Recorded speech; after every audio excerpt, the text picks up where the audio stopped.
.com से मिला था। उसने मुझे कॉल किया। कॉल करने के बाद उसने मुझे बताया कि मुझे आपकी प्रोफाइल अच्छी लगी, मैं अनमैरिड हूँ और मैं आपसे शादी करना चाहता हूँ।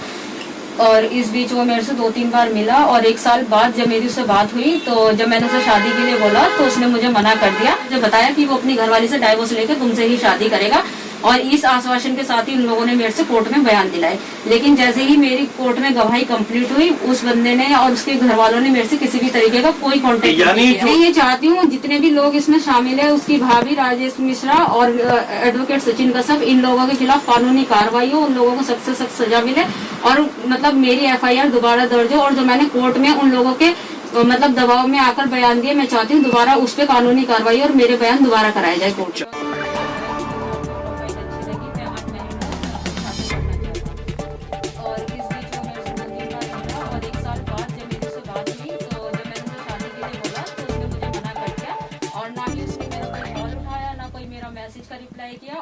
नमस्कार, मैं हूं सुरेश झा।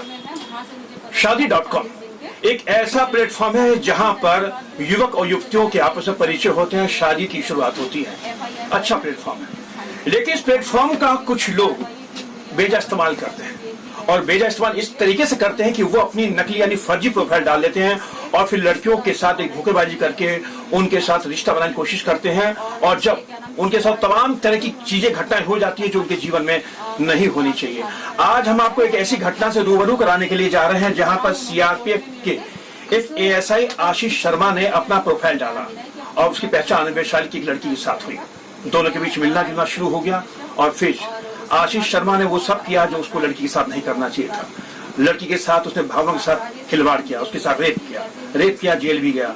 लेकिन उसके बाद जो उसके साथ जो खेल हुआ, वो लड़की आज हमारे साथ पीड़िता खुद मौजूद है, खुद बताएगी आपको कि उसके साथ क्या क्या हुआ और किस तरीके से हुआ। उसके खुद के वकील ने उसको मिसगाइड करके समझौता करवा दिया कि वो तुमसे शादी करेगा, लेकिन समझौता होते जैसे भी जेल से बाहर आया उसके बाद वो फरार हो गया। वो CRPF का ASI आशीष शर्मा इन दिनों महाराष्ट्र में, लेकिन खुद उस पीड़िता से पूछेंगे कैसे उसके साथ घटना। आपका बहुत बहुत स्वागत है। कैसे पहचान हुई, कैसे हुआ तुम्हारे साथ? मेरी आशीष शर्मा से पहचान शादी.com से हुई थी। मुझे शादी.com से मिला था। उसने मुझे कॉल किया। कॉल करने के बाद उसने मुझे बताया कि मुझे आपकी प्रोफाइल अच्छी लगी, मैं अनमैरिड हूँ और मैं आपसे शादी करना चाहता हूँ। और इस बीच वो मेरे से 2-3 बार मिला और 1 साल बाद जब मेरी उससे बात हुई तो जब मैंने उसे शादी के लिए बोला तो उसने मुझे मना कर दिया और ना ही उसने मेरा कोई कॉल उठाया, ना कोई मेरा मैसेज का रिप्लाई किया। और फिर जब मैं उसके ऑफिस जो कि बेगमपुर में है वहाँ से मुझे पता चला वो 40 दिन के मेडिकल लीव पे था। वहाँ पर जाने के बाद फिर जब मुझे लगा कि ये बंदा मुझे धोखा दे रहा है तो फिर मैंने उसकी FIR कराई। तुम्हारे साथ जो कुछ घटना हुई उसके बाद तुमको किसने कहा कि तुम उसके साथ समझौता कर लो, वो तुम्हारे साथ शादी करना चाहता? किसने कहा तुम्हें सारी बातें? ये मुझे सबसे पहले उसके घर की तरफ से ही कॉल आया था। जो उसकी भाभी थी नीतू, उन्होंने मुझे कॉल किया। उन्होंने कहा कि ये जो है ये आपसे शादी करेगा। मुझे उसकी शादी का नहीं पता था। मैंने कहा वो बंदा ऑलरेडी मैरिड है, वो मुझसे शादी कैसे करेगा? तो उन्होंने मुझे बताया कि वो अपनी घरवाली से डाइवोर्स लेकर तुमसे ही शादी करेगा और इस आश्वासन के साथ ही उन लोगों ने मेरे से कोर्ट में बयान दिलाए।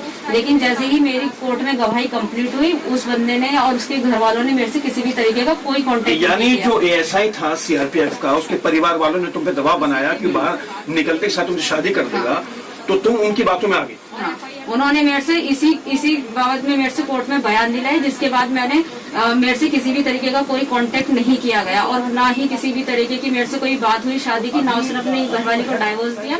आशीष शर्मा कहाँ पर पोस्टेड है और कैसे तुम्हारी जो शादी.com के साथ मुलाकात हुई, तो कैसे बात आगे बढ़ी?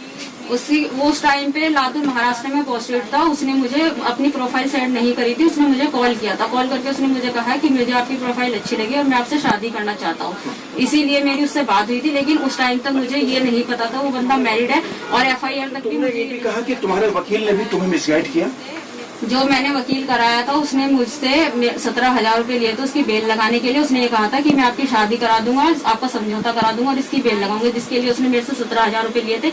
ना ही उसने मुझे किसी भी तरीके का कोई एफिडेविट दिया है, ना ही मतलब उसने किसी भी तरीके का मेरे साथ कोई समझौता किया। और जब मुझे ये सब बातें पता चली, जब तक मेरे सामने सच्चाई आई, उस टाइम तक पुलिस इस पे फिर से कार्रवाई करी, तुम्हें मिसगाइड किया गया, तुमसे जानबूझ करके तुम्हें भरोसे में लेके तुम्हारा जो उसको कहा कि तुमसे शादी करेगा, तो तुम्हें झांसे में उन्होंने लिया तुमको। मैं ये चाहती हूँ जितने भी लोग इसमें शामिल है, उसकी भाभी राजेश मिश्रा और एडवोकेट सचिन कश्यप, इन लोगों के खिलाफ कानूनी कार्रवाई हो, उन लोगों को सख्त से सख्त सजा मिले और मतलब मेरी एफआईआर दोबारा दर्ज हो। और जो मैंने कोर्ट में उन लोगों के मतलब दबाव में आकर बयान दिए, मैं चाहती हूँ दोबारा उस पर कानूनी कार्रवाई और मेरे बयान दोबारा कराए जाए कोर्ट। चलो, आपका बहुत धन्यवाद।